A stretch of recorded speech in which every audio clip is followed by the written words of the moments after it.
Remand ఇవ్వరేమో SC ST atrocities case పెట్టి ఇంతకన్నా ఎక్కువ కేసు ఉంటే ఆ కేసు కూడా పెట్టి రిమాండ్కి పంపేద్దామని. రిమాండ్కి పంపితే భయపడతామని నేను అడుగుతున్నాను.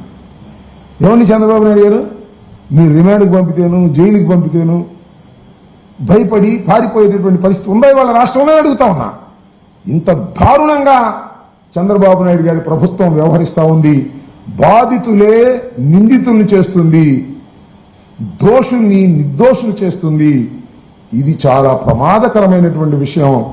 మరోసారి చెబుతున్నా, అమరావతి ఒక అంతులేని కథ, పూర్తయ్యేది కాదది. ఆ అమరావతిలో దోపిడీ జరుగుతూ ఉంది.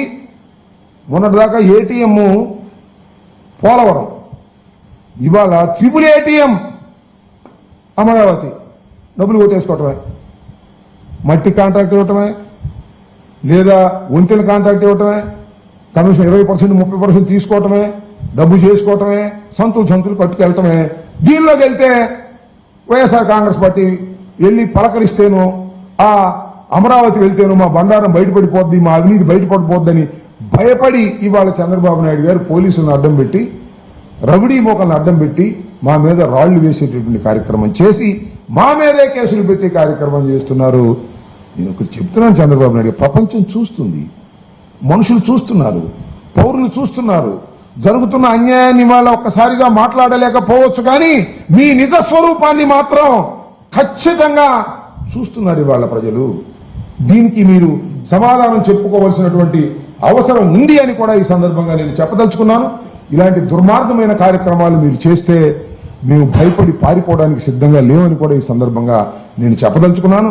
ఎన్ని కేసులు మీరు పెట్టుకున్నా, ఎన్ని దాడులు మీరు చేసినా ప్రజల పక్షాన, మరి ముఖ్యంగా అమరావతిలో అన్యాయం అయిపోతున్న రైతుల పక్షాన పోరాడతాం. అమరావతిలో జరుగుతున్న అవినీతిని వెలికి తీసి ఎండగట్టి మీ నిజ స్వరూపాన్ని చూపిస్తాం రాష్ట్ర ప్రజానీకానికని కూడా ఈ సందర్భంగా నేను చెప్పదలుచుకున్నాను. ఇది ఉండవల్లికి సంబంధించి నేను జరిగినటువంటి సంఘటనకు సంబంధించినటువంటి అంశాలు.